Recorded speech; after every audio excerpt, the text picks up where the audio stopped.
There we go, Councillor Quimble. Good afternoon, everybody, members and also officers, and also anybody that's watching in. You're all very welcome to our Learning and Skills Scrutiny Committee of Thursday, 11th of December at 2 o'clock start. So welcome. A little bit of housekeeping before we start.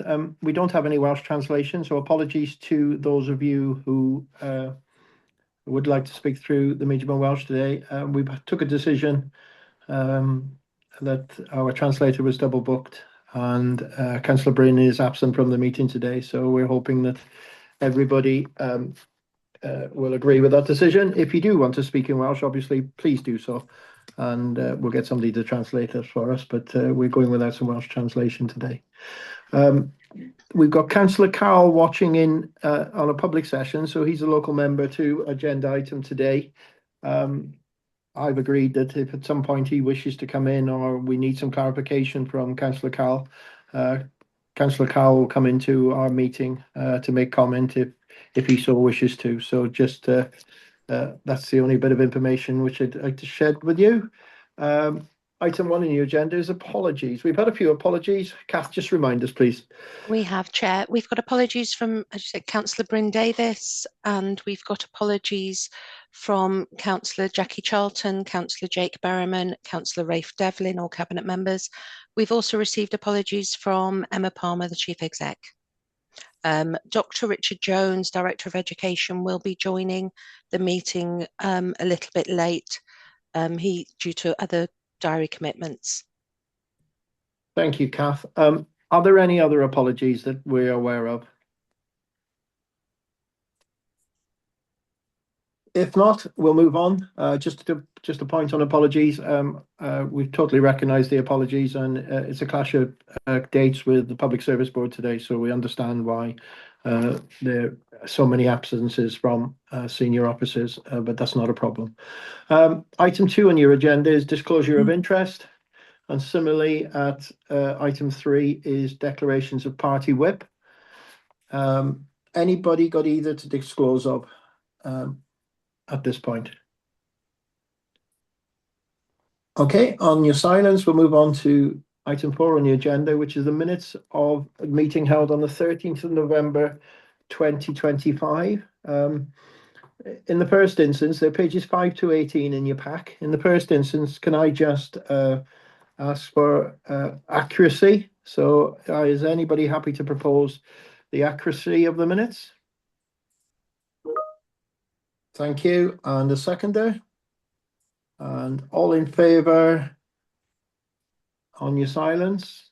Good. Yeah, staying on the minutes. Anything anybody wants clarified in there, or anything matters arising which they feel need raising? Anything? Nothing? No? Okay. We move on to our main agenda item today is item 5, Llandudno County Primary School Consultation Report. Always difficult when we have reports of this nature, and I'm sure we'll give it the scrutiny that it deserves to have. I've mentioned prior to the meeting, Councillor Carl Lewis submitted local member comments which aren't in the main pack. They were sent over to you as a scrutiny committee yesterday at 4:30. So please have a read of them if you haven't already. I've also mentioned that Councillor Carl is looking in, and at some point he may request to come in to speak to the committee, which I'm happy to let him do so. And also we may at some point want some clarification, so we'll call him into the meeting if that's the case. But he's watching on the public forum at this moment in time. They're pages 19 to 272 in your pack. And I'll briefly go to Councillor James and then Marianne to take us through the report, please. Councillor James. Sorry, can you hear me? Yes, we can. Yeah, thank you very much, Chair. So the report before you to go to Cabinet next week is the next stage in the proposal that Cabinet agreed to go out to consultation on issuing a statutory notice for the intention of closing Llandudno School from August of next year.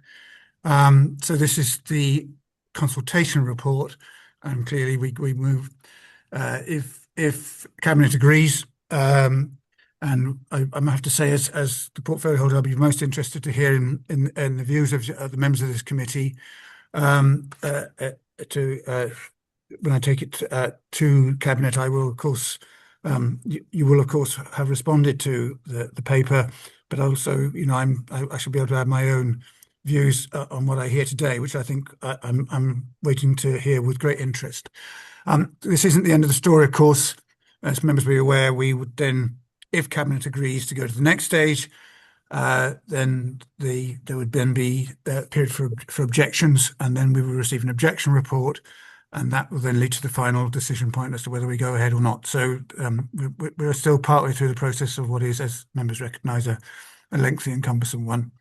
But I don't really wish to add to anything. The report is before you, and the only thing I would say is I was particularly taken with the comments made by governors and staff in the meeting at the school, which I did not attend actually. So I was most interested in the comments that were made and the intelligence with which they were made. To be perfectly frank, I think these decisions are never, as you've pointed out, easy.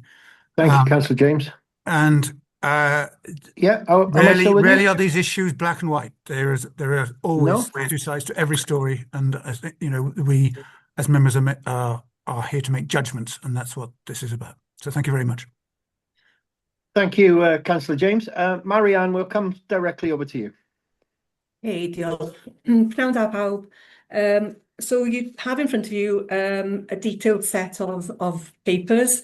We consulted on the proposal to close Llandinam CP School earlier this term. We received 97 written responses, and we also included 63 items of correspondence that were sent in to us before the consultation began, before Cabinet made the decision back in July to go out to consultation. We've included those in the consultation report as well. And I'll just point out that there has been a petition against the closure of the school, just to point that out, with a total of 745 signatories. So in terms of the key themes that came out of the consultation, and I think this was recognised very much so in the staff consultation and the governors consultation, is it is a small school. We recognise that it is a small school, but the feel of the school staff and the school governors was that it met a little bit of a niche in terms of providing ALN provision to pupils. So the findings that the findings were around a number of these pupils having been home educated and come back into mainstream education at Llandinam School. So that was a key theme running through as well. So happy to take any questions, and I've got the team here as well in terms of any specialist angles. Okay. Thank you very much. Members, I'm looking for questions. I'm working off my phone, so if I don't pick you up straight away, please don't be offended. Members? Chair Lucy has her hand up. Councillor Lucy. Members? Sorry, I appear to have froze then for a minute. Councillor Lucy. Yeah, thank you, Chair. Yeah, I mean, it's reading the report, it's very clear that there's a huge amount of support for the school and for the service that it provides to those children who have perhaps found it difficult in larger schools and more mainstream education. And I think what doesn't really come across in the responses is how that can be addressed. You know, it's all very well to say, well, this should be provided adequately in the mainstream schools, but it doesn't come across how that will be addressed. And also where things like the nursery is obviously providing a fantastic service in the area. And again, it talks about how the council will look to address how an alternative site might be found. But there isn't really any detail which would give us the confidence that there will be an alternative and that provision would continue. So I just wondered if you could help me with those answers, please. Okay. I'm going to hand over first to Judith and Eirig in terms of the ALN and the provision in the alternative schools. Okay. Come on in.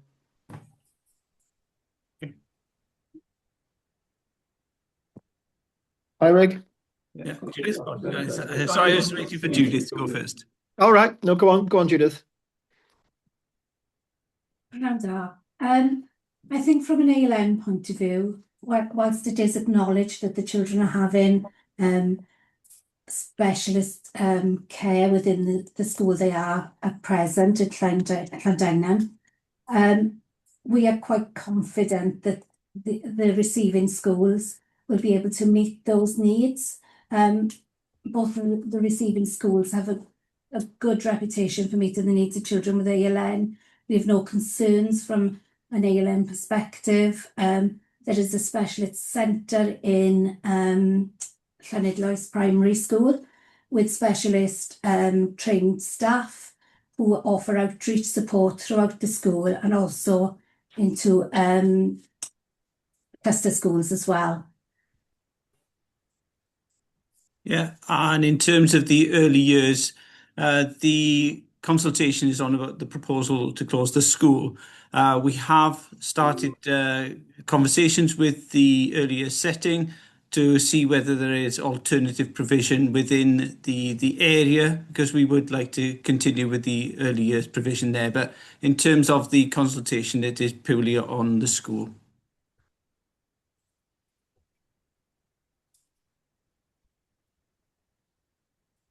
Can't you?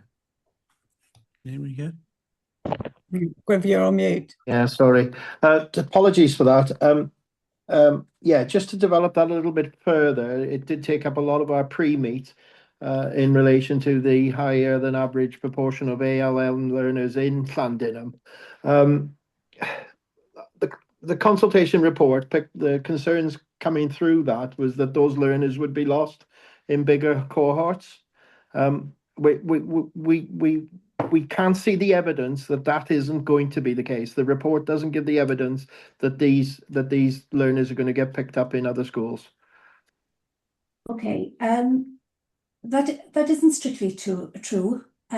We have a lot of schools within the authority which are large schools, which provide really good ALN provision for learners of all needs. There is evidence throughout the local authority that children can make the progress they need to if learning is person-centred. So that isn't strictly true as far as our evidence across our schools, our larger schools in the authority. And, you know, when they say a large proportion, it's 17% of the 34 children that are actually ALN pupils on their register, which compares to 13.8% at Llanidloes and 12.2% at Carsws. So it's within a very similar kind of bracket of ALN pupils within that area. And as Okay, I said, sorry. Yeah, no, that's fine. We Go do have a number of schools throughout the authority, which are larger schools, which have a far higher proportion of ALN children and are still able to meet their needs. Because if schools are person-centred and looking at the individual needs of the child, then they should be able to meet those needs. Okay, thank you. Thank you both. We'll move on to further questions. Councillor Gareth. Thank you very much, Chair. Thank you. You near enough asked my question. I was just going to ask around the ALN funding across the school state and how this reflects within Llandinam and also the other schools. Is the policy, and it's kind of linked to obviously not necessarily the closure proposal, but actually across the school state and the impact of ALN and financing of schools. And I would like to know a little bit more around that, because I think that'll help with the understanding of where we are with the LAN part of this proposal and what the policy impact has and what does it actually mean to other schools as well, because I have heard of other schools raising concerns around the lack of funding coming forward to support ALN pupils. Thanks, Gareth. Are you coming in on that, Nancy? Yeah, come on, Nancy. Thank you, Chair. So in terms of the ALN funding that was consulted on in 2024, as part of the authority's formula review, we made a change in respect of component 2 of the formula. So component 2 of the formula is split into 2. Part 1 is where we direct money based on the TUVI data on the count date, which is the first Friday following the October half term. What that does is provide an amount of money per pupil. So if you're on a local authority IDP, you get a set amount per pupil across the whole of the school's estate. It's exactly the same for depending on whatever sector you're in, primary or secondary and all age. Then there's school IDP as well, and that comes with an amount. And then there's the universal learning provision. So when we look at the finance element of this report, Councillor Gareth, the assumption is that the money follows the pupil. So wherever the pupils would go to, the receiving schools, those pupils would then be on the TUVI side of things. Obviously, Judith can talk more about that and her team, but the funding then would follow the pupil into those schools to accommodate for that. Thank you very much. That's helpful to know and understand. And for me, I think it's kind of a loaded question. I'm not sure. Obviously, as part of this is the formula actually supportive of ALN and LAN pupils, and is the budgetary pressure correct? Because if that's not right, it will impact schools going forward across the whole state, not just Llandinum. So just a question comment. I don't expect an answer for that, but it's one of those, obviously, if it's not pitched right, other schools will be affected, and we could be closing a school that hasn't been funded correctly because the ALN funding is not significantly in the right area.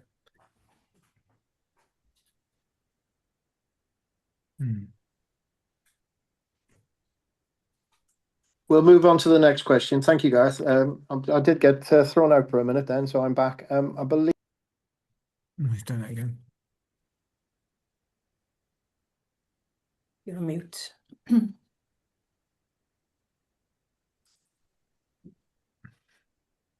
we lost Gwynfor? No, he's on mute. He's on mute. I don't think he realises. Chair, you're on mute. Yes. That's it. Now we can hear you.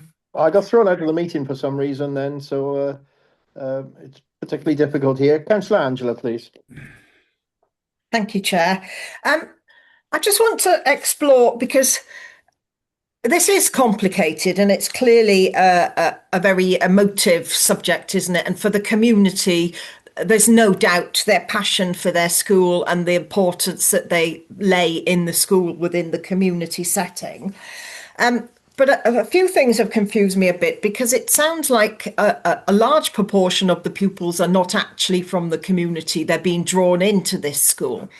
But when we read the comments of the staff and the consultation documents there, it seems that people are saying they are coming to this school because these pupils weren't served elsewhere. Some of them were even home educated. This school is doing a positive job in that. So I'm still confused how we think that if these children, the families didn't feel that they were getting the support they needed in their previous schools, but they've moved here now to a school that's giving specialist care. And I quote you there, Judith, you've said these children are having specialist care in Llandinum. So what is this specialist care that you've said they're having and that the parents and the staff believe they're having, that's different to what they would have or should have if they went elsewhere? And linked to that, so I suppose it's about the ALN, which I know we've already talked about, but that does seem to be the crux of the argument for this school staying, is its ability, in the view of the parents, the consultees, to deliver that specialist care. And we all know that that is difficult to deliver. Although, yes, schools have a statutory duty to put the children at the core, we all have examples where that's not happening elsewhere. So I just would like to get some more understanding around that, please. How confident are you? Because the other thing, sorry, this is going on a bit long-winded, isn't it? But the other thing connected to that, we don't name one receiving school. So according to where these pupils live, they will have different receiving schools. So how can you be confident that those individual pupils will get this individual care they need at a variety of different schools. Does that make sense? It does indeed, Angela. And officers, when you're attempting to answer this, obviously, we don't know what the receiving school is. There is also a suggestion that many may go to home education. So there is a risk there as well. So if you could think about that in your answer as well. Marianne, you've got your hands up. Can I come in just first before Judith comes Go in? In terms of the receiving school, we haven't named a receiving school here purely because of the fact that the pupil numbers attending Llandinam, the pupils they do come from a wider area. So most are closer to Llanidloes High School, Llanidloes Primary School, sorry. And then we've got some that are closer to Carsws and a few of the schools in Newtown as well. So in terms of naming a receiving school, we felt that it wasn't appropriate because obviously with the catchment situation now, what we are proposing is that the catchment of Carsws will expand to include Llandinam School. But obviously because most of the children don't live in that catchment or closer to Llandinam, we haven't named a receiving school. But okay, can I just interrupt there, Marianne? So you are saying that most of the pupils would go to Llanidloes, and you've said that Llanidloes does have a specialist centre. So you're confident that Llanidloes could deliver the ALN requirements of these pupils. And are you equally confident that all the other schools that the other pupils might go to could also deliver that standard?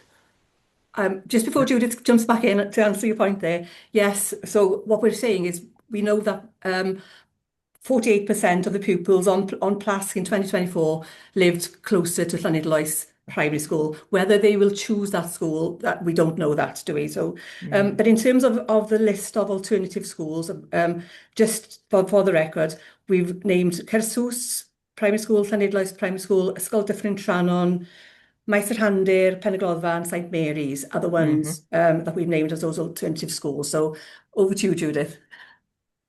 Okay, I think Irig's got his hand up first. Irig. Yeah, I was just going to come in on after Marianne there and saying about our schools and how confident we are.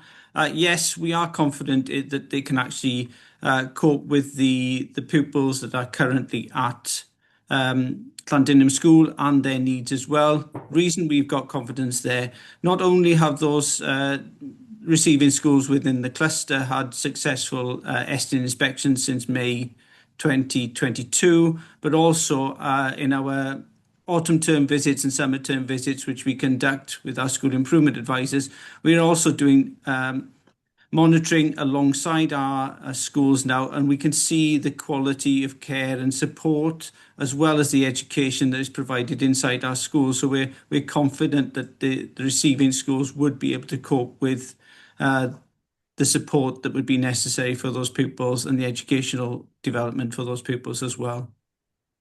Thank you. Content, Angela? Yeah, thank you. Right. Judith, Yeah. sorry, Judith's here as well. Sorry, Come on, just Judith. wanted to clarify, Councillor Angela, I didn't mean specialist care as individualised care. I mean, what I meant to say was the care that they perceive to have within the school as being special to them. Just wanted to clarify that point.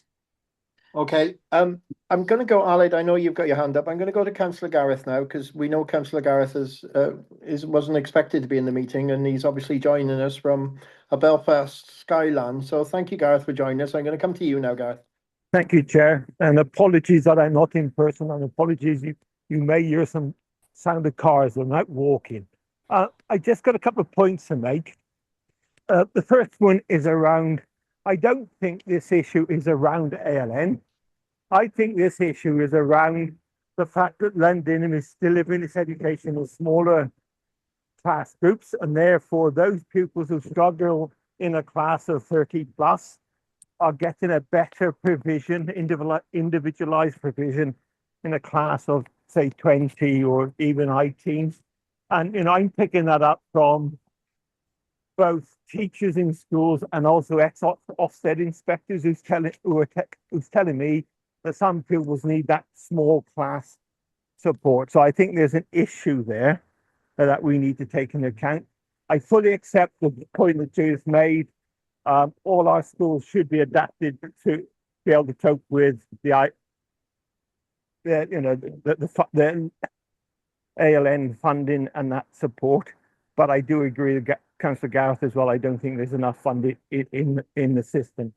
The one point I'd like to go on to, I was a bit concerned then that Marianne said that the class date was 2024 and gave the percentage of some Llanidloes. Obviously, we're in 2025 now. There's class collection in January of this year. I wondered, can officers update us on that? The other point, Councillor Carl, in his local memory response, as in section 1, has made a big issue around the number of potential houses that are going to be built in the relevant catchment areas, Llandinum, Caersus, Llanidloes. I wonder if officers could tell us what percentage or numbers of pupils they expect of primary age to arise from those housing developments, what numbers they've taken account of in their calculations, and can they accommodate those learners within the school estates? Okay. Come on, Marianne. Okay, I'll come back. Thank you, Gareth. Yes, we can update the figures to take account of 2025 numbers. In terms of the issues raised by Councillor Carl about the housing developments, and I always say this, we do need to find a way of including housing developments better within our pupil projections, and that's something we are working on. In terms of the number of housing developments in the area, we've used planning. Trying to find my notes. The planners use a figure of 0.45 of pupils. That pupil yield is what the term is. So each new house may have 0.5 for what am I saying? 0.45 pupils per new built house, right? So on that basis, if we look at all the developments put forward there, Llanidloes 130 in total of new houses, Caersus with 30 houses, and Llandinam with 56 houses, planned houses, that would create a yield of 168 pupils. But we have in the catchment, and I'm looking at the 4 schools, I'm looking at Llanidloes, Dyffryn Trannon, and Caersus, we do have enough surplus places for those in those schools. Can I just come back to you? Can I come back to you on that? Because I've got a lot of respect for officers in planning, but my understanding is that the authority's got 60,000 houses and we've got 15,000 pupils. Therefore, it's 1 pupil for every 4 houses. So that would be 0.25. You then also got to take in account of the primary secondary split. So, I'd like to know how many are of primary age, not of just total pupil. Yeah. Okay, 0.45 is the figure that we are advised by the planning department to use. You are right. We won't know the split of those primary or secondary. Yeah, but have we done any work around saying how many chargeable houses we got for council tax, and compared that to the number of children we've got in our schools, adjusted for those children going out of county? That will give us a yield. And then it's a simple answer. You've got 12 years. You've got 12-year groups. You just divide it by 12, multiply it by 7 to get the numbers in primary. Yeah, we could do that piece of work. We haven't done that piece of work for this proposal. Okay, let's bear that in mind in relation to a recommendation then, Councillor. Can I say, Gwyn, I think that needs to be an overall recommendation. Yeah. Possibly not specific to this proposal, but that is something that's key to future school reform proposals. And I agree. Okay, thank you. Thanks, Councillor Gareth. Welcome to the meeting, Councillor Carl. I'm going to let it run with councillors before I come to you, and I'm sure you're taking notes as we go. Councillor Aled. Good afternoon, Chair. Just on the last point Marianne made. I think you said pupil yield of 168. New houses was 168, wasn't it? And Yeah, 100 yeah, pupil yield. it's basically one child per 20 houses, Yeah. isn't it? What it boils down to, keep it simple. Yeah. Sorry, Chair, I wanted to move on to early years to some degree. Is that okay, or did you want to focus? Yeah, no, on that's absolutely fine. Can officers just bear in mind that Councillor Gareth actually made a comment in relation to classroom sizes as well, so we'll come back to that at some point as well. Councillor Allard. Thank you. I assume the early years is based at the current site. Yes. Yeah. So clearly, if the early years remains within Llandinam, you would have to find an alternative venue, because that's the key part of the transformation because of the backlog in maintenance, etc., etc. Key part of the proposal is to get rid, well, not get rid of, but I'm not sure how disinvest with of the building. I'm guessing so. Have much any consideration been given to a potential new venue? And when it comes to funding of early years, there's a key number of children you need within a setting to enable it to function. What is the sort of the funding streams in that, and what are the key numbers of children that you need in an early years setting? Because if it's in a new setting, potentially there won't be any cross subsidization between primary school and the early years. Is that going to impact the viability of any early years setting within the village? I think the early years in that, I read it in the report, is a little learning tree or something like that, is it? I think, is it? Yeah. So IRIG's coming back in.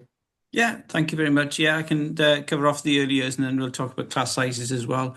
Again, the reason why Little Learning Tree is not part of the consultation is if this proposal does not go forward, there is no change to the provision in Little Learning Tree. So therefore, it doesn't form part of this the consultation around the closure of the school. We have had conversations with the Little Learning Tree as to whether there would be alternative provision within. Sorry, Eric, but the converse is true as well. If the proposals do go ahead. And what we've already started the conversations as well, Councillor Allard, is if they did have that, then we would be looking at that. So we have started conversations with them as to whether there would be alternative provision or whether the provision could be maintained where they are. So the consultations, although not about them, we are including them in conversations as well. In terms of their funding, every setting has to be separate from a school, so it functions completely separate to there. So the funding for a setting will be £6.40 per child. Our estimates would be around 10 to 12 children at a setting would actually make that a viable setting at that time. There also comes into consideration then the childcare, which is also part of the provision which they provided, Little Learning Tree. Now, when we went through the retendering process for all our settings last year, we worked with Little Learning Tree, and they were able to assure us that they are financially viable, and that's not including anything from the school because they're not funding at all from the school budget. So they should be up there. So if they were set up elsewhere, they should be able to function then as a separate, because they should function already as that. Okay, so what level of rental were the early years paying to the school if it's completely? I can't tell you exactly what the rent is. There is a rent that they pay in the school now, which is the same as what any other setting would be paying to wherever they are in that, and that should ensure that they are viable there.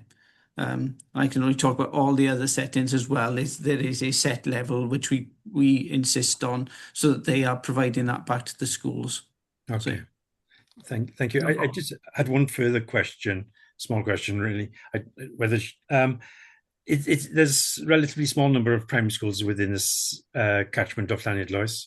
I guess it's Caersus, Llanidloes, Dyffryn Trannon to the north of Llanidloes, and is it just Rhyder to the south? Yes, it is. Yeah. Something else Yeah. out. Are there any other proposals within this catchment, transformational type proposals within this catchment at all? Are all the other schools will not be considered for any sort of closure or merger or anything else at this point in time? I know it's hard to look forward a number of years, but they're all fairly viable as we speak now. Marianne's nodding her head here. Yeah. Just to say that whilst this proposal hasn't formally come from a catchment review, just to say that Councillor Peat and transformation officers did visit all the schools in the catchment earlier in the spring, just to understand how the schools worked, how the catchment worked as a whole. And Llandinam is the smallest of the schools here, that is correct. And you can see from the figures that Llanidloes is a large school, Caersus is sort of a relatively medium-sized school, and Ysgol Dyffryn Trannon, again, is a relatively medium-sized school in Powys terms, but is also a Welsh medium, or in the process of transitioning to a Welsh medium school. So I can't say that in the future, there are no guarantees, are there? Because we always have to review our catchments, we have to review our surplus places and our schools as we go forward. But in terms of what would remain in the catchment should Llandinam go, they are relatively either medium or large size schools. Okay. Yeah. Eirik, add into that? No, I was going to come back in. They asked about class size. Okay. Councillor Guy. Councillor Allard, are you content at this stage? For now, yes. Thank you. Yeah, come on, Eirik. Okay, yeah, just the comment there about class size. Actually, it's not the size of the class that's important, it's the quality of the teaching. And, you can go through all of the Estyn inspection reports, not just across Powys, but across Wales. If we were to say that it's all down to class size, then some of our larger schools would not be getting very good reports, which is incorrect. It's down to the quality of the teaching and how well they cater for all those individuals inside their classes. That is what actually is good teaching and good learning that's taking place there. So I think we do have to say it's not just down to the number of children there. It is about the quality of the teaching is taking place. Okay. Jeff, Councillor Jeff, I see your hand. Councillor Carl, I know you're there. I know Councillor Gareth is having difficulty on a mobile, so I'm coming to Councillor Gareth in view of the fact that Eirik's just answered one of his previous questions. Eirik has sort of answered my question, Chair, but I still believe there is a positive impact on those children who are perhaps shy or nervous from being in a setting with small numbers. I fully accept it is down to the quality of teachers. I've got experience in the education field. I've seen very good teachers in a large primary school, and I've seen poor standards in a small primary school. So I fully accept that. I was going to make a point about what Aled just made, and it's completely slipped my mind. I'll come back if I remember it, Chair. No, thank you. Councillor Jeff, I'm going to come to you now. Thank you, Chair. I would just want to put it in perspective, really. If we shut this school, it's going to save £34,000 a year. Powys has a £300 million budget. That's 0.01% of that budget. Now, somebody earning £30,000 a year, 0.01% of their wage is £3. Not a week, not a month, a year. 6 pence a week in relation to the whole thing. That's what we're talking about here.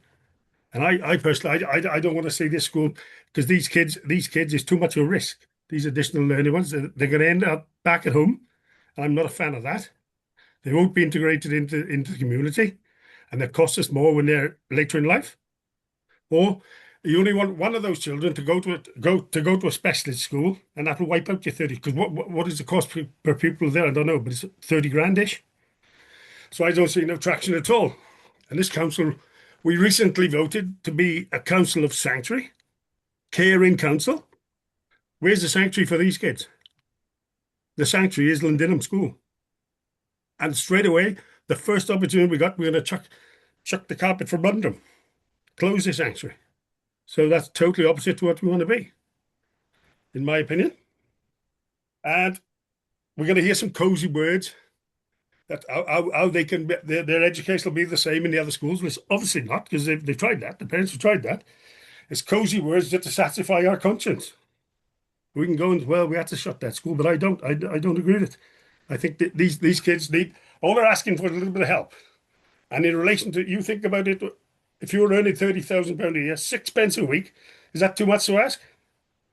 You go into the petrol station, every one of us just chuck 6 pence in the tin. ARMs, whatever, it's nothing. It's a step too far. And I'll talk directly to James now. You're one of a handful, James, that can probably stop this. The Gibson Watt name has got a lot of respect, not just in Radnorshire, but in Mid Wales. You're bred well, and your parents would have brought you up to do the right thing. Councillor Jeff, I'm just going to ask you yeah, to no, listen, do the Councillor right Jeff, thing on Tuesday. I'm happy with your comments. I just say, can you make your comments through the chair? Sorry. No, that's absolutely fine.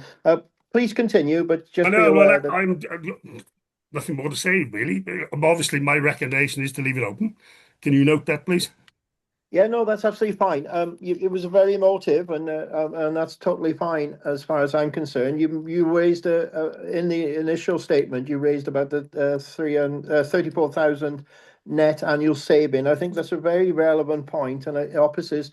Can you give us a bit of detail surrounding this? Because obviously there's a little bit of a stress test now with extra transport costs, etc. And I'm not sure staffing timelines and redundancies. Are we clear that saving is there, or how? I'm just not clear on the saving. So thanks, Jeff, for raising that, and just need a bit of clarity surrounding that, please. Marianne. Yeah, I'll come in first, and I'll hand over to Nancy for the details. In terms of the saving, it is a relatively small saving in terms of a proposal such as this. I looked back at the savings of similar proposals over the last 5 years, and they're all in the region of between around 50,000 and around 100,000. So we're in that sort of ballpark. The reason why the saving here is less is because of the unique nature of Llandinam School being an importer of pupils, and because it's not their catchment school, they're not eligible for home to school transport, so their parents are bringing them in. If they attend their nearest schools, then obviously they're eligible for home to school transport, and that's why the transport cost is higher here, which is slightly different to the other schools. But just before Nancy comes in with further detail, I think it's important for us to bring this back to where we started this from in terms of the strategy for transforming education. And we can clearly say there, and as it was said to us during the time when we were developing the strategy, we do have too many schools in Powys. We have too many small schools in Powys. This was evidenced through the engagement that we did back in 2019, 2020, and that is what we are still currently working to.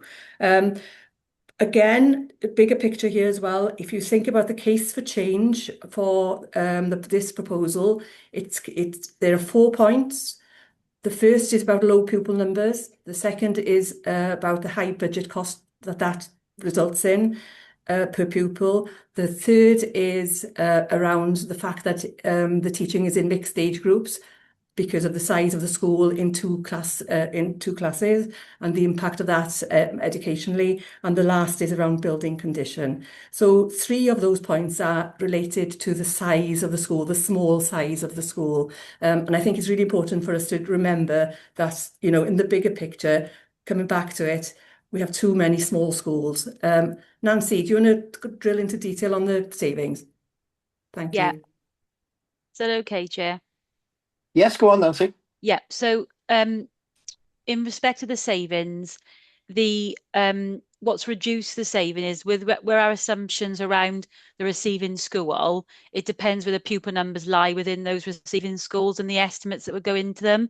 So if members note the resources section of the cabinet paper, you will see we've got the premises savings built in. We've got the small schools top up of 74,000 that we would save as an authority. However, on the current estimates that we've done based on the proposals in the paper, there would be additional class size top up required in the receiving schools, which amounts to £26,000 additional funding, which reduces the saving then by 26,000. The actual saving, Chair, then in the funding from a funding formula perspective, and indeed for transport, will depend on where the pupils, should the proposal go ahead, where those pupils end up going based on their parental choice. But that is the same as any other proposal that we bring forward in terms of assumptions. So that's what's reducing the proposal in here. And then, as Marianne talked about, we've got the transport costs, but we've also got in here, and I know members have touched on it, the backlog maintenance avoidance, an estimated capital receipt, which is obviously only estimated. And then based on the capital receipt, then an estimated £18,000 per year in borrowing costs as a saving as well. So, like I say, the funding formula saving is an estimate based on where we'd assume pupils would go, but obviously that is not an absolute fact unless the proposal goes forward, and then wherever the parental choice would be at that point in time. Thank you, Chair. Thanks, Nancy. That's given us a bit more clarity, and I'm sure there'll be councillors who want to ask further questions on that. One of the other points that Councillor Jeff made, and I don't want to take us back to ALN, and well, I do. If it needs covering, it needs covering.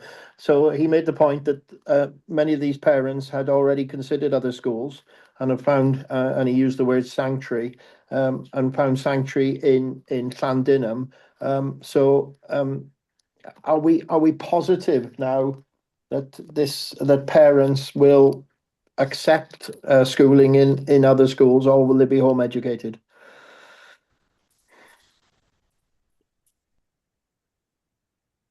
Anybody? I'll come in. Yeah, go on, Judith. You're going to jump in. Just to say, at this point in time, we don't know, do we, what choices parents will make, and they have the choice of attending any school, and obviously they have the choice of being home educated. Judith, you were coming in. Yes, I was just going to say that whichever school they choose, there would need to be a significant amount of transition support put into the schools to ensure that they are prepared for all of the children that they receive. And that's for us to map that out and arrange for that to happen. Okay then, Judith. Yeah, it's obviously a concern of the consultation report, and certainly not clear with ourselves today. Councillor Gareth, and then followed by Councillor Gareth R, and then Aled. That's me then, is it, Chair? Yeah, go on. Yeah, sorry. I just want to make a point. I can't think which one to think. Perhaps maybe in a answer about the quality of performance in a larger school compared to a small school. We have a lot of good examples of excellent small schools. The one I attended myself, Glacier, many years ago. I think at one stage, Glacier was the only school in Powys that had two really excellent SNE reports, one after the other, and that was a small school, and that was because of the quality of the leadership of the school. And I think that just to support Marianne in saying you can't yet know what schools the children are going to. I remember when I was an officer and we closed Ysgol Thomas Stevens in Pontneys Fechrain. I think there was something like 25 children, and they went to 7 different primary schools on closure. And possibly one of them came to a school in Powys, but most of them went into other authorities. But that was down to parental choice. And I think we just need to remember that children are really resilient in this. And we just need to look at that and bear that in mind. But I think there are some key issues that we need to dig out. And can I just thank Nancy for going through the finance savings. So I understand saving small schools allowance, saving the premises allowance from Llandinum, but extra cost for top-ups in the larger, I assume that's Cyrsus and Treveglus, because I assume there's no top-up in Llandinus primary because it's big enough. The one question I've got is around transport. Are we proposing as authority to use joint primary secondary transport when Llandinum School closes, transport the children that qualify for transport into Llandinlois? And if not, why? Yes, is the answer. I haven't got the detail to hand about what the transport arrangements that have been modelled are, but I can get that for you and for Cabinet. Yeah, I think that's what we need, because it's going to be a really sensitive issue around. I've been involved in lots of school modernisation meetings where they talk about putting primary children onto a secondary school, a bus with secondary schools. That alarms lots of parents. I did it myself. Yeah. And the first day was really frightening when you had to lift your son up on the bus because he wasn't big enough to step on it. But from my area, children being transported on joint transport for 50 years, never been an issue. In fact, it's mostly one of the better BA buses. Yeah. Thank you. Thank you, Gareth. Gareth R. Thank you very much. Yes, and thank you, Jeff, for your comments. And it made me think, of having been sat through plenty of these over the years, people do get attached to bricks and mortar, and the educational outcome is really, really important. Just on that part, we've had a number of areas that just for my own understanding, we've looked at Gwynedd and we had 10 schools. We went down to 5. Ystrad was the same. I think they went down to 4. We've done the cluster model. We had a number of very small schools in the Gwynedd catchment, and we came out with 5 in the end, and they all seem to be operating really well. And the resilience of the children and the parents of is kind of, apart from 1 or 2, it's still forgotten to move forward. So I'm just wondering, why are we sitting alone with just the Llandinum and not others within those areas? Because within the south, we've been through plenty of this. I know we've had works in Brecon. I'm just wondering how this also for that area, is it solely that school that we're looking at, that one? Just so I got a bit of a better understanding as we go forward, as more schools will, obviously we talk about smaller schools coming forward, understand the rationale of why we're doing it this model.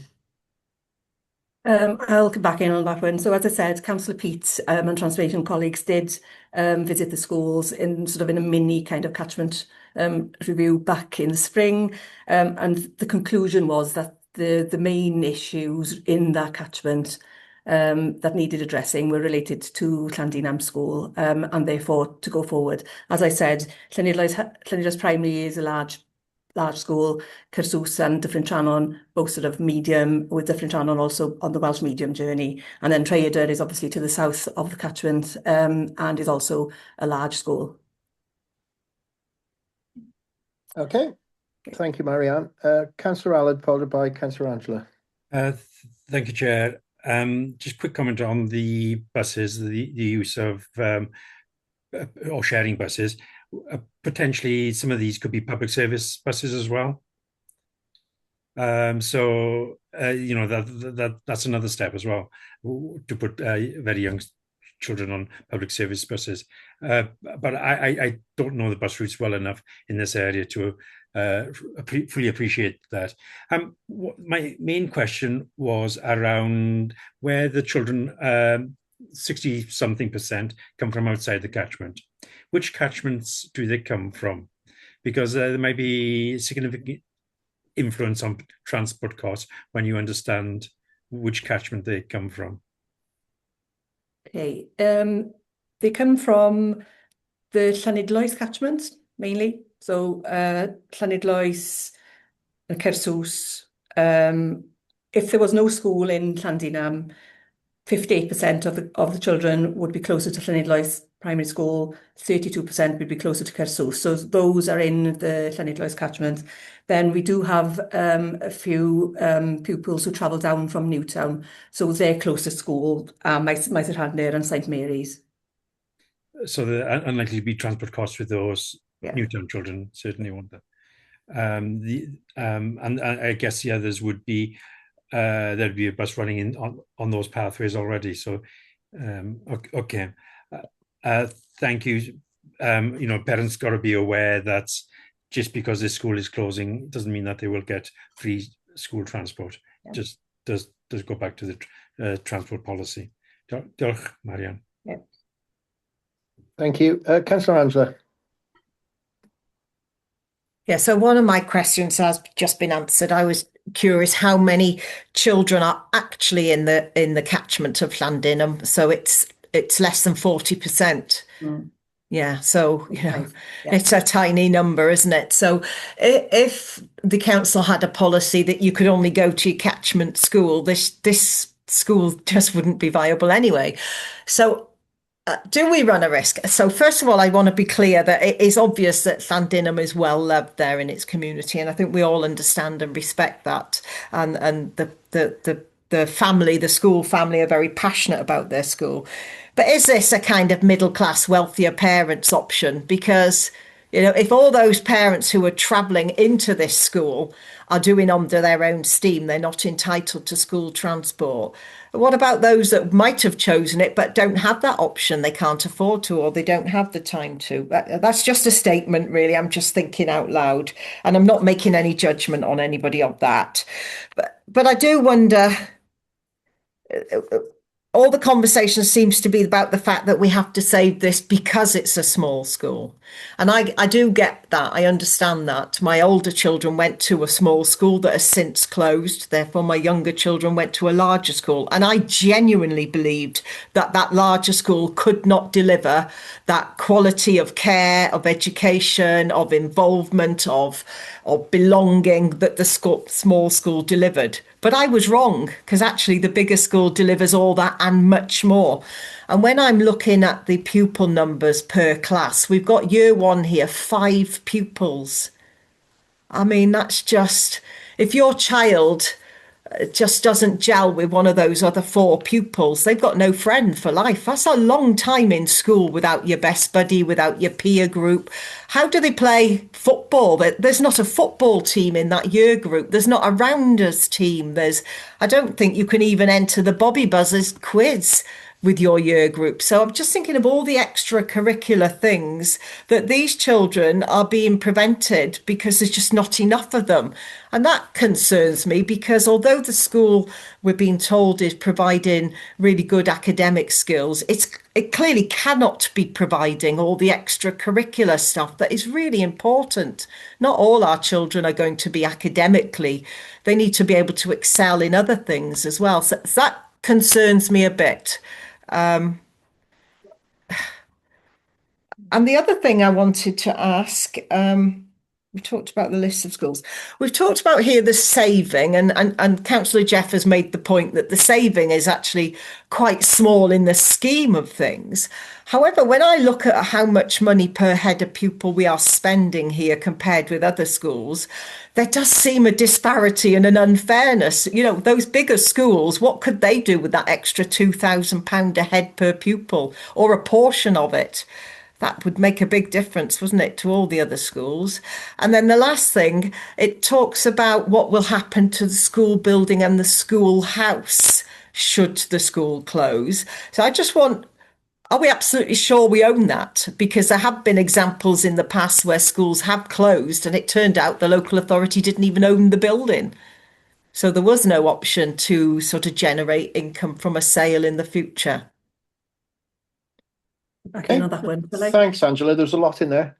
Sorry. No, it's absolutely fine. There's some relevant points, and I'm sure some of the officers would like to pick up on some. Just in relation to the building in the first place, just give some clarity on that, please. Okay. Yes, information provided to us by our legal team indicates that it did belong to the Davis estate, and there were arrangements in place in a conveyance dated the 1st of the 11th, 1923. And within that, there was a reverter that the land was to revert to the David estate once dedication use was ceased there.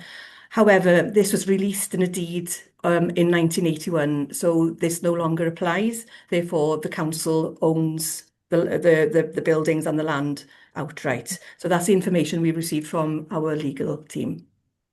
Okay. Anything else to pick up on Angela's statements? And Can I just come back in Go on.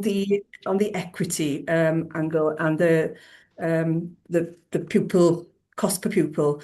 It is one of what we're trying to do with transformation is to try and get that equity across the piece in terms of the pupil spend per head, and that means that we do have to reconfigure our schools. We do have to rationalise our schools in order to get to that. But I think it is an important issue. The fact that pupils here do receive more funding than others in other schools. Okay, thank you. Anything else you wanted answered in there, Councillor Angela? Sorry, I was making notes, but is there anything? Are you content there? Yes, thank you, Chair. Good. Right, we've got Councillor Gareth. Sorry, Judith, I'll come to you. We've got Councillor Sue, and then I'm really want Councillor Carl to make some comments as well. And I'm going to bring this to an end about 3:15 so that we can move through the rest of the agenda. So I'll come to you first, Judith. Yes, I just wanted to pick up on Councillor Angela's point about her own children, actually. And, we really should note that transformation process has happened in a number of areas across the authority. Ystrad being one of those where a number of small schools were closed and 4 larger schools opened. And I think that has been really successful in the Ystrad area on a holistic basis, really. And really, to reiterate what Councillor Angela said, the opportunities that the children now receive to do extracurricular activities and all of those opportunities outside of the curriculum are essential for children. Thanks, Judith. Councillor Sue.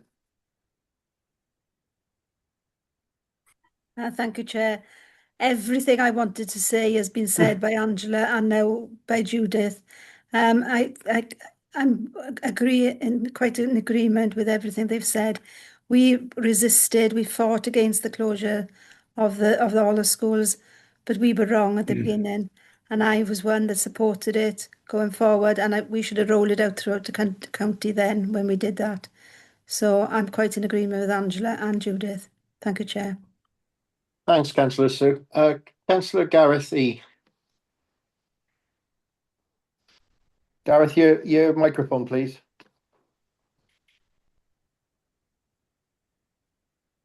He's having a bit of difficulty there by the look of it.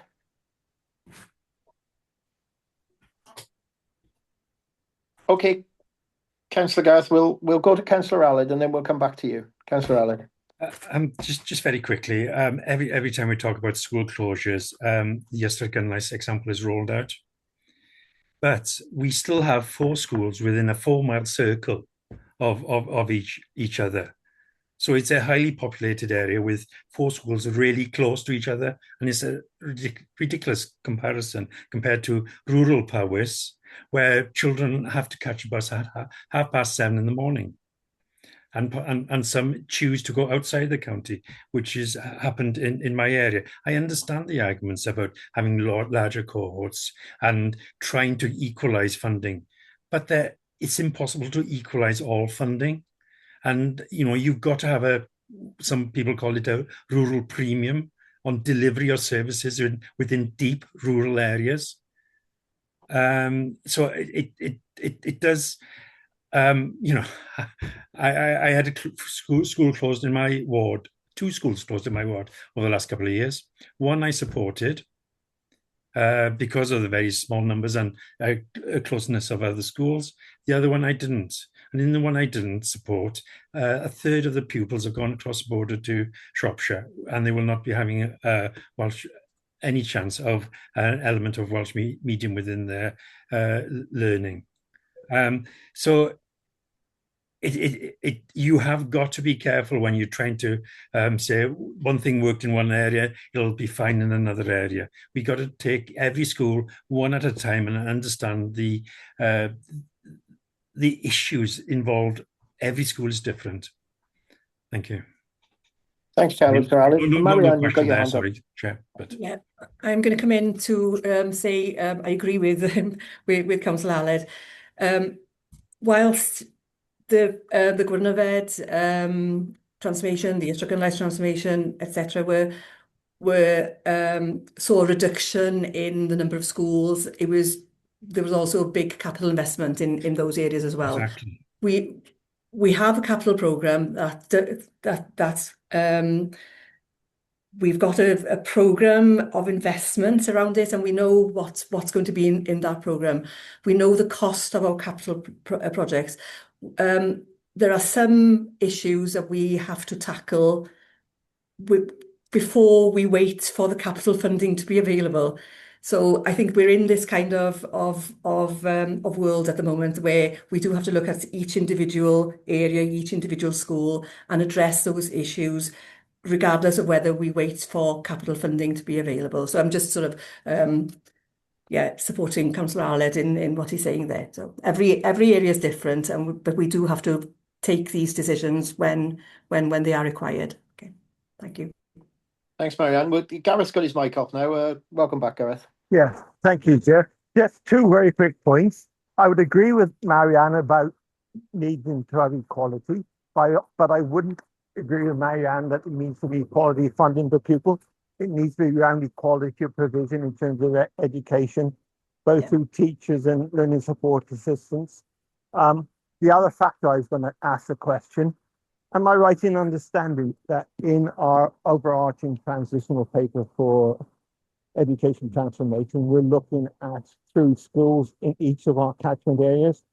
And I know there's some joint working between the primary and second Llanidloes, but when Councillor Peat and other transformation team went to the schools in the spring, why didn't they bring forward the plan to make an all-through school in Llanidloes? Yes, so in the strategy, we do have a commitment to developing all age schools, if appropriate, in all the catchments. And when I say if appropriate, it depends on whether it's suitable for that catchment at that point in time. Just to remind everybody, Llanidloes Primary School and Llanidloes High School are already in a federated model, so they have one governing body. So they are a federated all through school in that kind of language. Okay. Is that clear, Gareth? Yeah, it's clear, but it doesn't answer the question. Why haven't we gone through to actually formalise that and make that a formal through school? If that's our desire and where appropriate, it's already appropriate if we get a federation. Therefore, I would have thought we should have done it now and make it and get that clear stance, because they could separate it, couldn't they?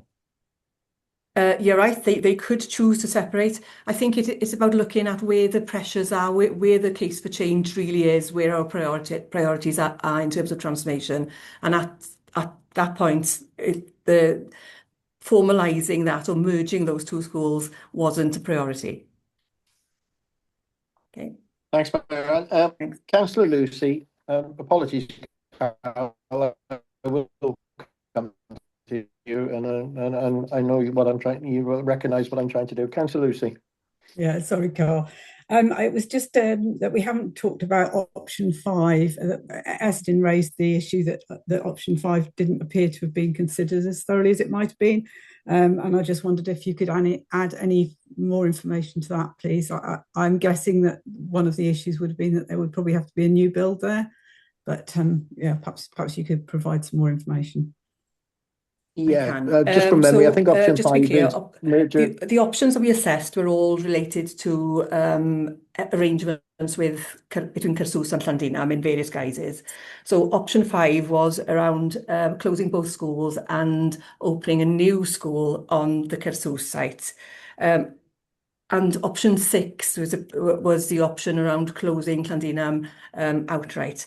So in the option appraisal, option 5 was found to be possible compared to option 6 being the preferred, and this was due to option 6 fully meeting the critical success factor, the critical success criteria, compared to option 5, which could meet. So it's a little bit technical, and only fully meeting the potential achievability criteria. So whilst it's recognised that merging Carsws and Llandinam and opening a new school in Carsws would go some way to aligning with the strategic fit of the council strategy, what we felt was it would offer less value for money than option 6 because there would be additional costs associated with merging the schools and opening a new school, as we know from others.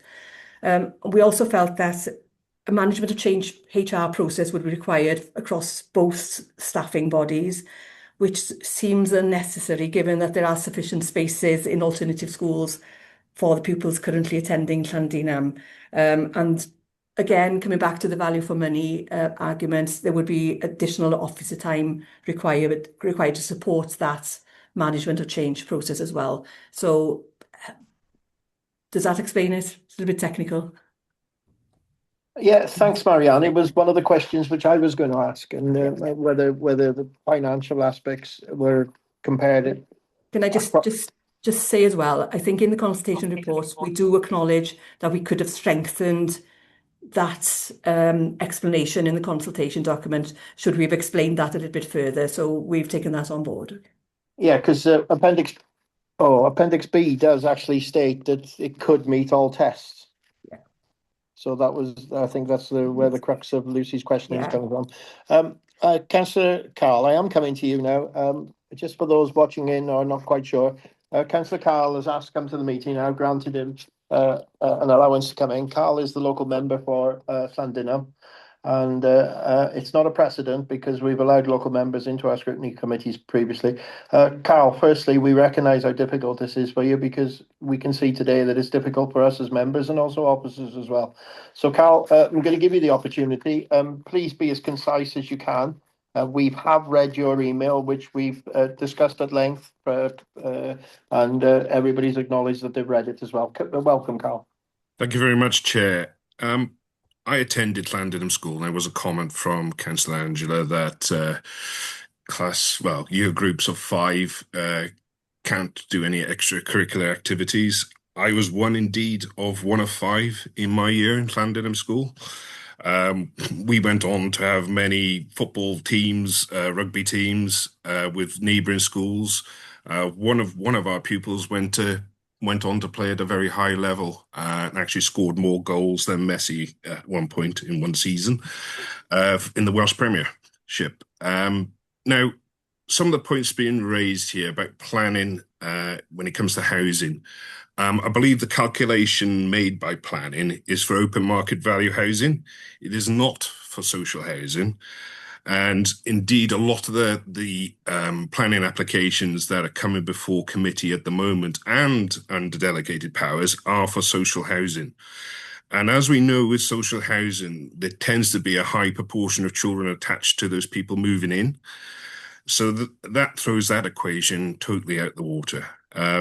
Talking about Dyffryn Trannon. Now, Dyffryn Trannon, as we know, decided to start a journey of Welsh medium education.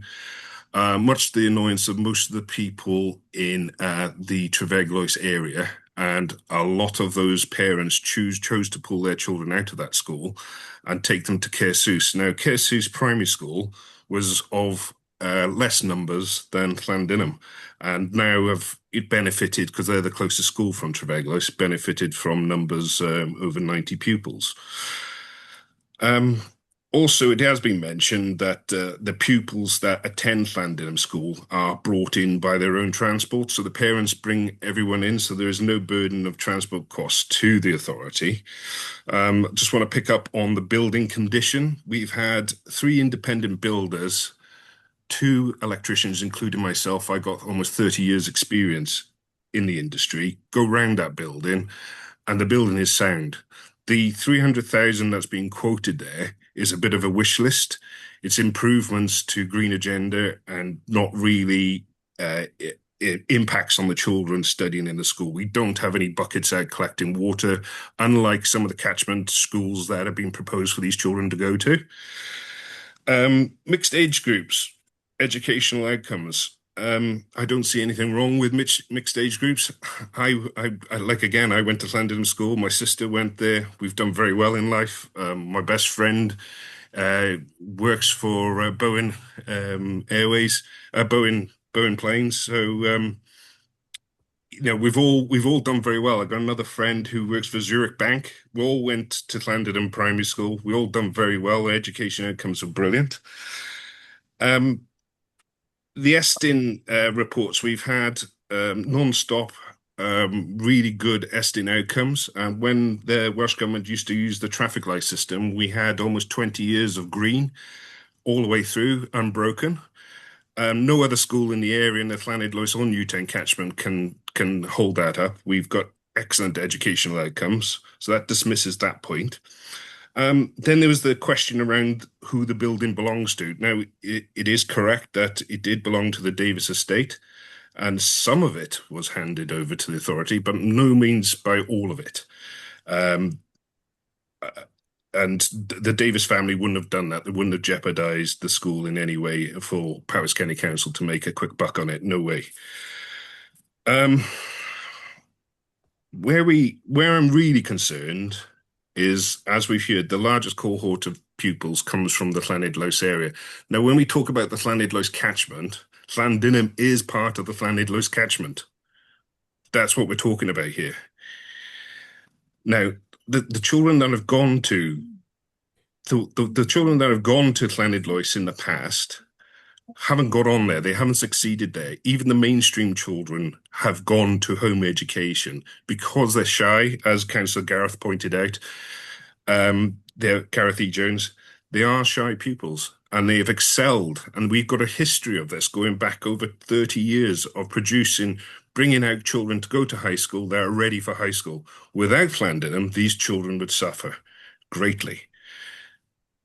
These children who are currently in Llandinum School, from the Llanidloes and from the Newtown catchment, their parents have told me explicitly that if Llandinum School closes, they will be taking their children out of mainstream education and will be educated at home. Now, I believe that's a dereliction of duty to this council. I really do. And I don't know how anyone on this committee, I don't want to be seen as bullying or anything like that, but I don't see how anyone on this committee could put a recommendation forward to close this school. It'd be at the detriment of these children. And as Councillor Jeff has explained, these children, we'll have to deal with them with their complex needs. They'll be even more complex when they're adults. And that'll cost us a heck of a lot more than, 34,000 a year. I know that we've got an educational spend of 7,500. I totally understand that, but we're here to educate children, not to save money. So I'll leave it there for the time being, Chair. As you can tell, it's quite an emotive subject. Yes. I'm not attached to the bricks and mortar. I'm attached to the children that attend. I don't really care about the bricks and mortars, the children that attend and the children that are coming through that we have to protect. Thank you. Thank you, Carl. And it's important that we hear from the local member and get a flavour of some of the comments and what we spoke about today. I'm not going to come to officers now. Members, it's up to you to consider what Carl has said. And I'm more than happy to open it up to the floor. Councillor Angela, you were indicating before. Are you still indicating? If anybody wishes to say anything on the back of Councillor Carl's, what he said, or a bit greater clarity, please do so. Councillor Aled. Just very quickly, Chair, on page, it's the Estin comments on, I think it's 132 on my laptop. It's difficult to square what Estin say with what the local member Carl has just said.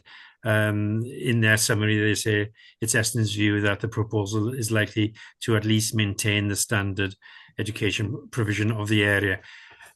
When Estin say that, are they talking about each individual pupil in Llandinum, or are they talking about the catchment as a whole? How are we supposed to read that comment from Estin? Come on, Eirig. Yeah, in terms of that, Estin are looking at the quality of education that's been judged in their last inspection reports. Across all the schools within that cluster, they are all strong schools. The quality of education is strong across there. I do have to explain that last time that Llandinum were actually inspected, they did go into Estin review. However, within a year, they made strong progress and then were withdrawn. So again, we have no concerns over the quality of education at Llandinum, but it's of a similar quality to the that across all of the schools that are within the cluster. And that definitely comes across in the estimated reports for each of those schools. Councillor Fleer. Hi. I suppose it's following up from Councillor Carl, really. I myself come from a very small school, went into a large school, and it was quite scary. And reading through the pupils' consultation, they clearly have some concerns and they're frightened for themselves. There's quite a bit of anxiety there. So I just wondered what's in place, what are we doing to support the children and the families, reassuring them as well. Judith did touch on this previously in relation to transition plans, but Judith, please expand on that. Yes, I was just going to reiterate that really. It would be absolutely essential to put a transition package in place for the pupils so that their needs were really well understood by the receiving schools. All children should have sort of one-page profiles which can be transferred between schools, but it's more than that, isn't it? It's a really sound understanding of those children's needs that would need to be conveyed across the schools, and that would come in a transition package for those pupils. Thanks, Judith. Councillor Angela. Yeah, just as an extension, Councillor Fleur actually beat me there, wondering about the support available, because this will be a very unpleasant time for the community and the pupils and the staff of the school. That unknown entity is really, really scary, isn't it? So I'm just wondering about the staff then. We've mentioned support for the pupils. So for the staff, what support is there now while they're going through this process? And what's the timeline going to be like for them in terms of, staff have contracts, so would there be other jobs available? It is touched on within the report, but I think it's worth just giving you the opportunity to explain that to us now in terms of redundancies or a redeployment. Do the dates align for that to happen as is being proposed here? Yeah, no, that's a good point, Councillor Angela. And if I read the report right, it appears that staff may be employed until December 2026. Is that right? So a bit of an explanation around that as well, please. Okay, I'll come in here to start with. So in terms of the timeline for this consultation, should Cabinet make the decision next week to progress, we can then publish the statutory notice in January. Again, with the intention of coming back to Cabinet for a final decision March or April, and we do know that we'll be entering into pre-election period. And again, it depends on, in terms of achieving that timescale, it all depends on how many objections we receive and how long it takes to turn around. It depends when pre-election period starts, etc. So just mindful of that. We have been in situations before when Cabinet has been unable to make a final decision until much later in the term, into the summer term. That then has a knock-on effect on when management of change processes can be implemented, and we've seen situations where we've had to pay for staff until the end of the autumn term, etc. With this one, the sooner we can get a decision, then obviously we can then start the management of change processes with staff. And again, it's difficult at this point because the management of change process would have to kick in, and individual circumstances will be part of that, and what individuals staff want will be part of that as well. But our aim is to ensure that staff redeployment opportunities are there for staff, etc. And again, it's down to the personal wishes of staff during sort of those management change processes, and we don't know that until we get to that point. But the sooner a decision is made, the easier it is then for staff involved. Thank you, Marianne. We've explored our questions. Councillor Carl, you've got your hand up. I'll let you come in with one point, and I shouldn't, but I will. Thank you very much, Chair. it's just the point I want to make one point, and one, if I may, Chair, just ask one question to Marianne, and that's it, and I'll be quiet for the rest of the meeting. Councillor Carl, you will have an opportunity in cabinet, so I'm mindful of the fact that Marianne can answer if she wishes. Right. Okay. Go on, Okay. Carl. The Estin report that was brought up, that when we went into Estin review, that was an unfortunate period for the school. Our leadership at the time, our head teacher wasn't very well. In fact, she was seriously ill at that time, and officers know that. I'm not going to go into it. And we told Estin at the time, there's no point coming here at the time. We don't have leadership in place. We got our bare minimum in place at the moment. Our head teacher is seriously ill. They still came in, insisted to come in. When our head teacher came back, she corrected things. That's what brought us out of Estin review. My question to Marianne is, you've heard, Marianne, that the pupils who attend the school are highly likely, or been explicitly told that they're going to pull their children out of mainstream education. So my question is, does Powys County Council have a direction of duty towards these children? Marianne, your mic is not on. Carl, I understand your concern, but yeah, I think we could be straying out the remit of that scrutiny.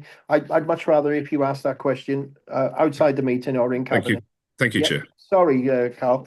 Councillor James, if you'd like to conclude here now, or if you don't, Councillor James, that's fine. I'm going to move on to scrutiny recommendations, which is our next agenda item. Yes, thank you very much. I just wanted to say thank you to the members for this discussion. It's really been really interesting and helpful. And the concerns that have been expressed, well understood, and particularly from the local member. Excuse me, it's gone dark. The lights keep going off in here. And I'm really grateful for the insights from other members as well. So thank you very much, and look forward to further discussion next week. So thank you. Thank you.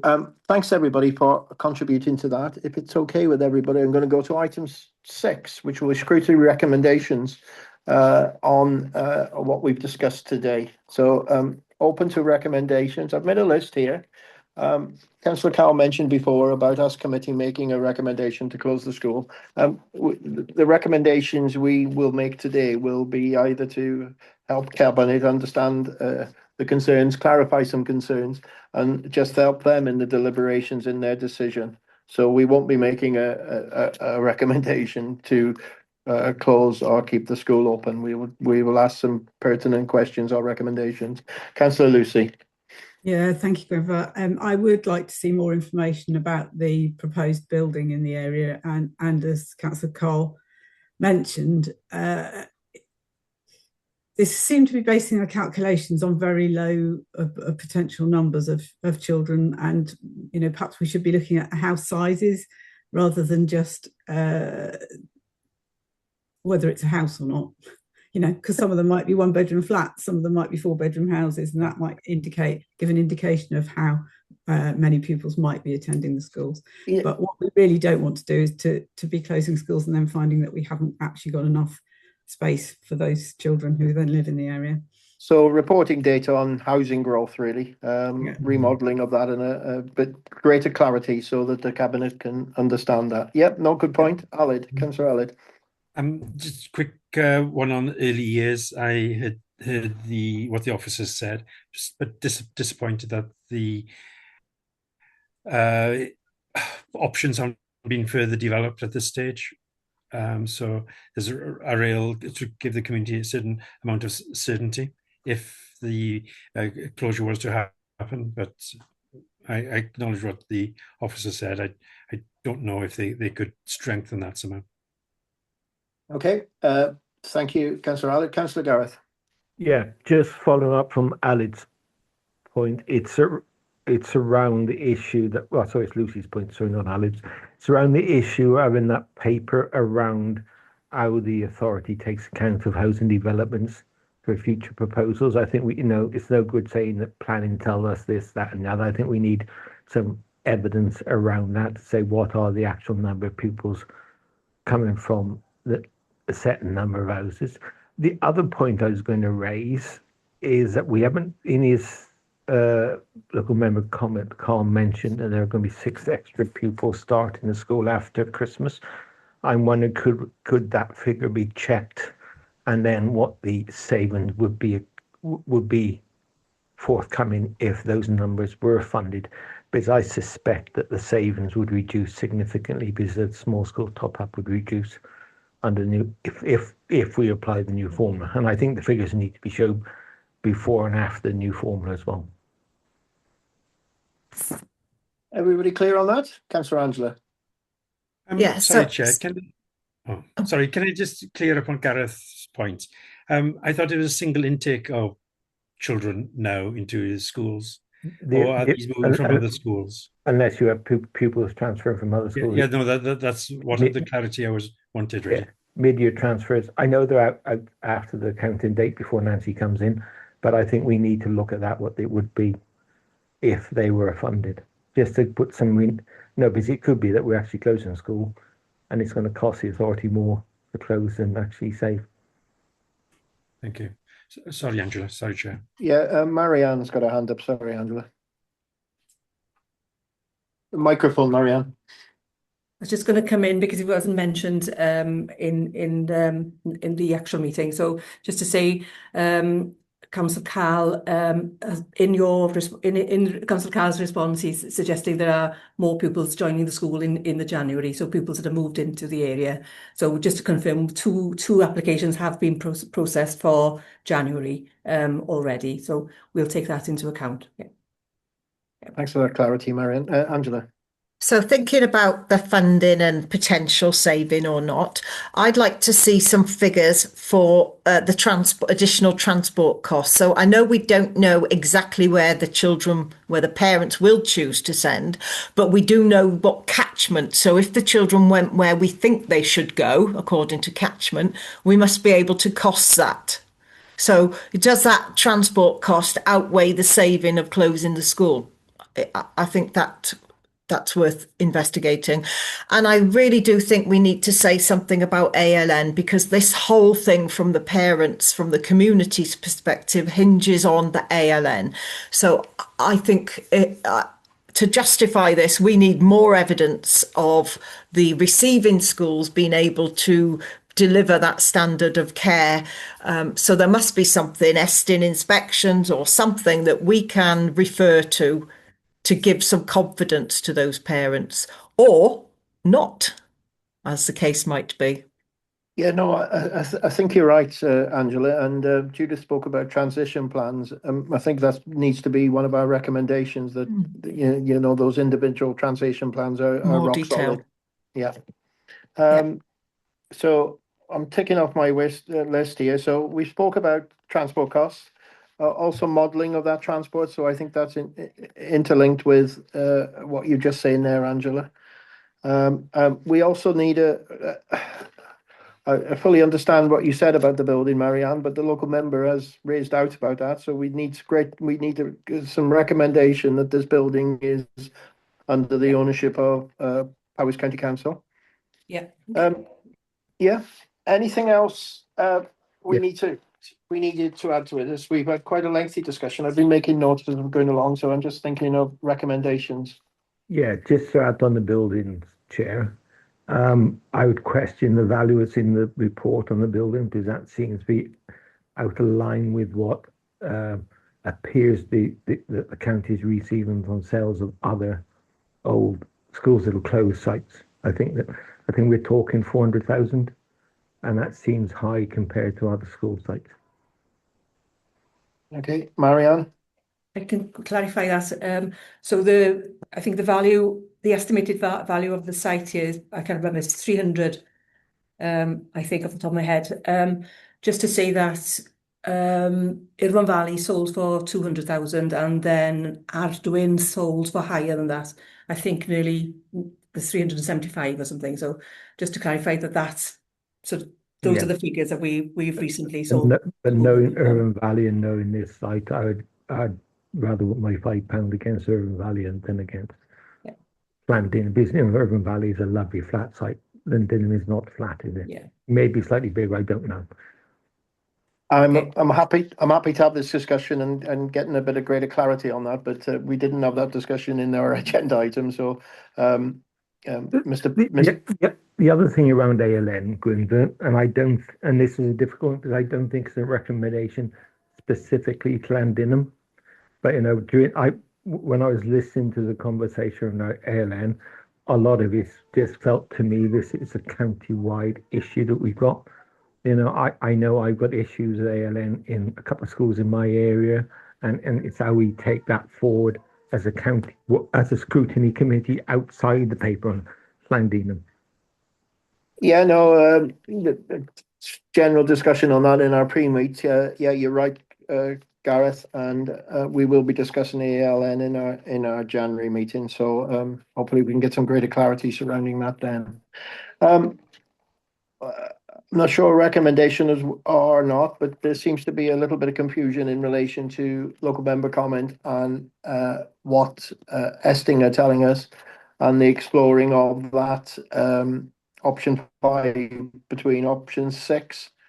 Do we need to make a recommendation that this merger hasn't had the full consideration in relation to financial? Because it actually says, and I haven't got the document open now, it meets all needs or meets all whatever. Do we need to put something in relation to that to make Cabinet aware of it? No? Yes? Speak up. Perhaps Marianne said she recognised that perhaps they need a little bit more depth in their evaluation. Perhaps she could provide Cabinet that depth evaluation. But I fully understood what she's saying. Why put 2 sets of staff through a transformation management change process when it's only the one school that's affected, really? Yeah. And if Cassuth is running with a deficit budget, if you close both schools, you have to clear both deficits. Mm-hmm. But I don't know their budget position. Good. Anything else?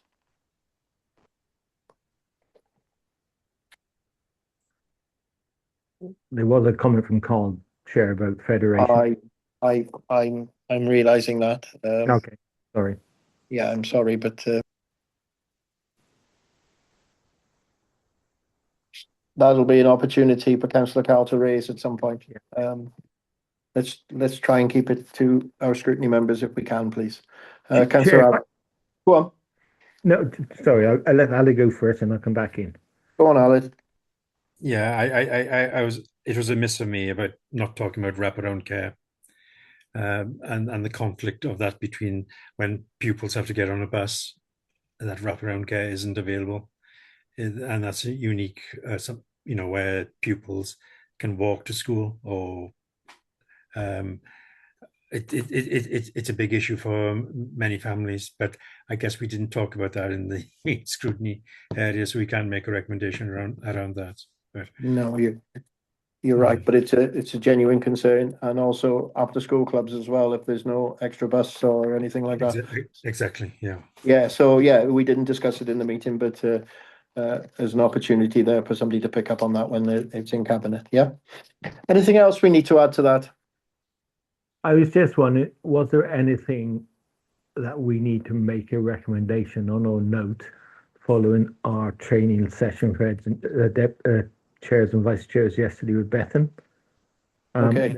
There was a process there around the timeline that officers and Cabinet members are required to respond to recommendations from a scrutiny, and I thought I picked up yesterday that response had to come back to scrutiny before the paper went to Cabinet. But I think just need to check. No, is that wrong, Kath? No. Yes, Councillor, I'm very sorry. Yes, it is. I can't get my video off, sorry. We put the scrutiny committee put the recommendations either to portfolio holder or they put it to Cabinet, depending where the report is going. And then that report with the responses from the portfolio holder will follow that paper either directly to Cabinet and then will come to the next scrutiny committee meeting. So, but you're absolutely right, Councillor Gareth. Our our recommendations will be considered by Cabinet before they make a decision. Yeah. And there'll be a response from the Cabinet member or officers for that Cabinet meeting. So that's the new ways of working, and that is now written in the Constitution. So, in my opinion, a better way. So. Yeah, I just want to clarify that, Chair. Thank you. Good. Obviously, I'll sit down with Kath, and if we give some further consideration, we may add something, but I think we've got a good starting point for recommendations there. Okay, everybody content to move on? Good. My laptop's just frozen, so I'm not sure what agenda item we are. 2 seconds. Right, so we move on to item 7 on the agenda, which is Cabinet responses to recommendations which we've made previously, the 273 to 280 in the pack. And great new ways of working. Credit where credit's due. These recommendations are coming back swifter and gives us an opportunity to consider them. Anything anybody wants to consider in those return of answers to our recommendation? Do we feel they've been judged and dealt with properly? Councillor James. Yeah, Chair, thank you for allowing me to come in. I just wanted to refer to the one recommendation that in the table is rejected, which is the recommendation to make more challenging targets. And I mean, reject sounds awfully sort of blunt, doesn't it? And I apologise for that. I just wanted to add a nuance to that. What's clear from the attendance figures is that the kids, the free school meal kids, and generally the more disadvantaged pupils are the ones who are not attending as frequently as others. That actually the attendance figures for disadvantaged pupils is well below target, and that is for me a particular concern, because actually it's those young people that we want to have in school as much as we possibly can. So whilst it says reject, I wanted to assure the committee that as far as the disadvantaged pupils are concerned, accept is the answer. But in general, overall, that's why it says reject. So I just wanted to add that nuance if I could. But I think we have a real issue as it is across Wales, and in fact the United Kingdom as a whole, that we're just not getting enough of our disadvantaged learners into school. And indeed, that it is clear from figures, particularly in Key Stage 4, that our disadvantaged learners are not doing as well as we would like them to do generally. But that's another issue. That's a discussion for another day. So thank you. Thanks for that clarity, Councillor James, and it certainly helps. Really does. Councillor Allard. Yes, that's exactly the same point as I was going to raise, because average numbers covers a huge absolutely right variation within those, and I would have thought that there could be a periodical review of the targets rather than complete dismissal. I know Councillor James doesn't like the word reject, but I understand that, and he's very right to focus on those disadvantaged pupils. I don't know what the process is for reviewing these year on year or every other year or something, because we once you reach the target, you need to keep on improving. I think that Councillor James will accept what you're saying. Agreed.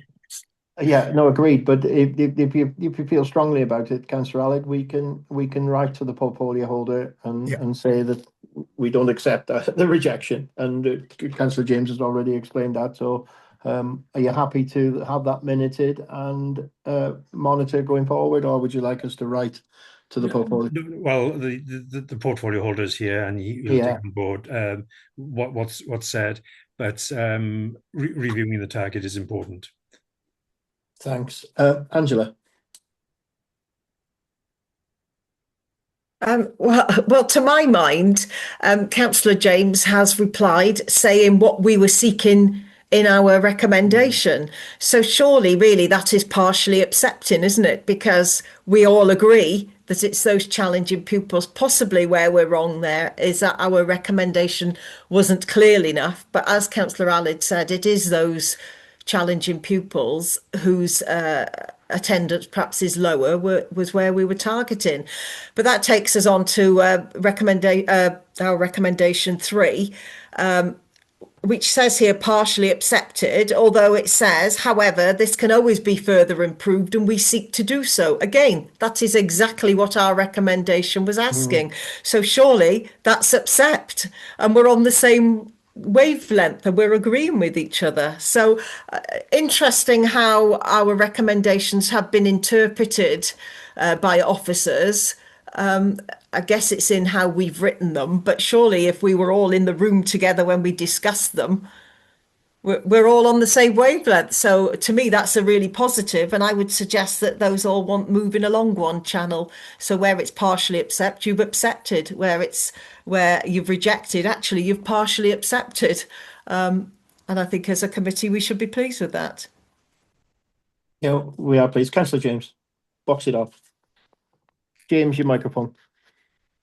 My apologies. I think there's some learning here for us, members and officers, around qualifying our responses. I'm perfectly happy to take that back to Cabinet and discuss it with colleagues. But I think we do need. I think you're right. Andrew's right. The intention was clear, and I think we need to review those two responses, and I'm very happy to do that. But there's some learning here, and in terms of both the way the recommendations are put, but also the responses that come back and how we interpret them. So thank you. Thanks, Councillor James. I see a lot of nodding heads there, so thanks for that assurance. Members, anything further on those recommendations at item 7? No, so we'll go to our work programme, agenda item 8. We're up to January. We've got a bit of a change in our work programme and a little bit better, what's the word I'm looking for? A little bit better modelling so that we fit in with the IBP, etc., etc. We have discussed this in the pre-meet, but the school funding formula review, can anybody just give us a little bit of an explanation why that isn't coming before us so that we can continue our new ways of working? Marianne. I can. So, yes, apologies. So, we consulted on revisions to the funding formula and the results of the consultation, and the final proposals were meant to be coming here today. But next week. But we're rescheduling now as we're still considering the proposals alongside the wider budget decisions that are going on, which these won't be finalised until January. So there's no substantive update available at this stage, and the formula consultation paper won't be ready for scrutiny. But we have arranged a date now in early Jan for a full discussion with the schools budget forum. Just be mindful that this hasn't gone. The results of the consultation hasn't gone in front of the schools budget forum either yet.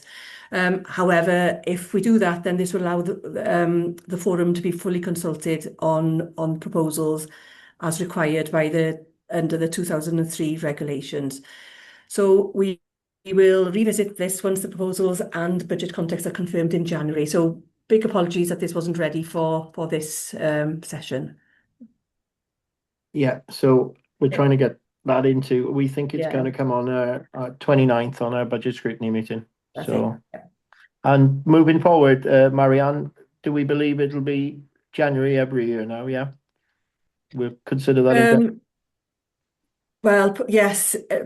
It seems likely that we align both things, so that we consider any changes to the formula in line with budget proposals as well. So, thank you, Marianne. We'll confirm that. Yeah. We've got Gareth and Alec coming in here now. Go on, speak freely. Whoever's first. Gareth, go on. Yeah, I'm just wondering, could that be a joint meeting between Schools Budget Forum and the Scrutiny Committee? And if not, can we have a paper that goes to the Schools Budget Forum? We've had this discussion in the past. I sit as an observer on that school budget forum. We've talked about this sharing of papers previously, haven't we? I don't think they do they? But we can ask. Yeah.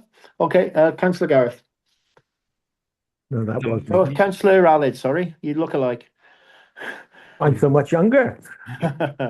We won't get into that debate. Sorry, I shouldn't have started it.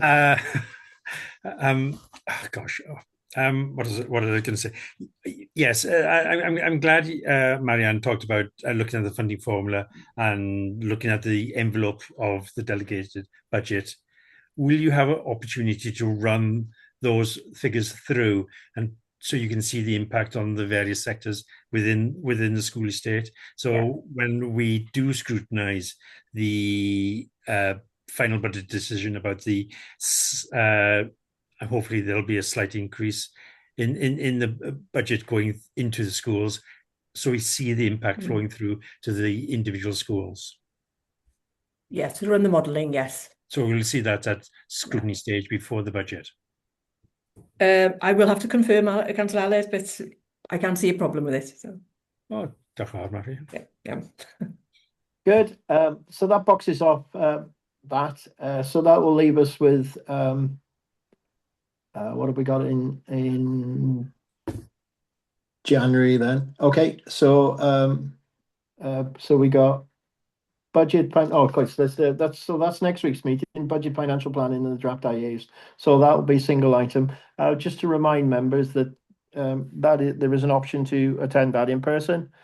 Some of our members would like an in-person meeting, so that will be in person in the chamber next week.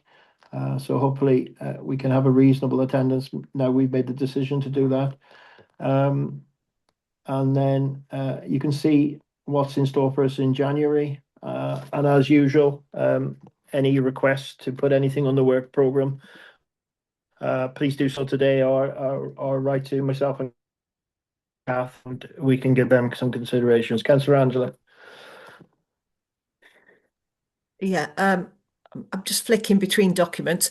Going back to the recommendations from the previous report, we'd had a recommendation about ALN, which was rejected because there's a current restructuring going on. So given that ALN took a really important part of the discussion we've just had about this school, can we make sure that the outcome of this restructuring is on our work programme going forward? As it seems to hold a very crucial role within education. Well, I understand that. We'll pick that up on the 15th of January, a review of IBP targets for ALN. Ah, yes, sorry. I was flicking through the two bits of the paper. Yeah, so that will be that. Yeah. And that'll cover that restructuring with it. I can't give you that guarantee, but we can make that request. Yeah. Okay. Yeah, content with that, Angela? Yeah. Good. I'm the difficulties with my phone again. Everybody content to conclude our meeting? Anything else anybody wishes to raise, which I know I'm not allowed to do, but if anybody's got a burning desire, more than happy to hear it. Okay, thank you for your attendance today. Really, really difficult meetings, isn't it? Obviously, when we speak about school closures, it's difficult for us as members, it's difficult for the local members, it's also difficult for officers as well, and we understand that. And it becomes a difficulty for the Cabinet when they consider this as well. So I'm glad we're giving it some scrutiny today, and I hope that it helps Cabinet in the deliberation. So thank everybody today for their contributions. It's very much appreciated.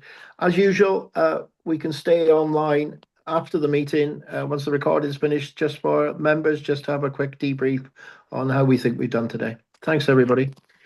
Welcome out. Thank you. Thank you, Diolch.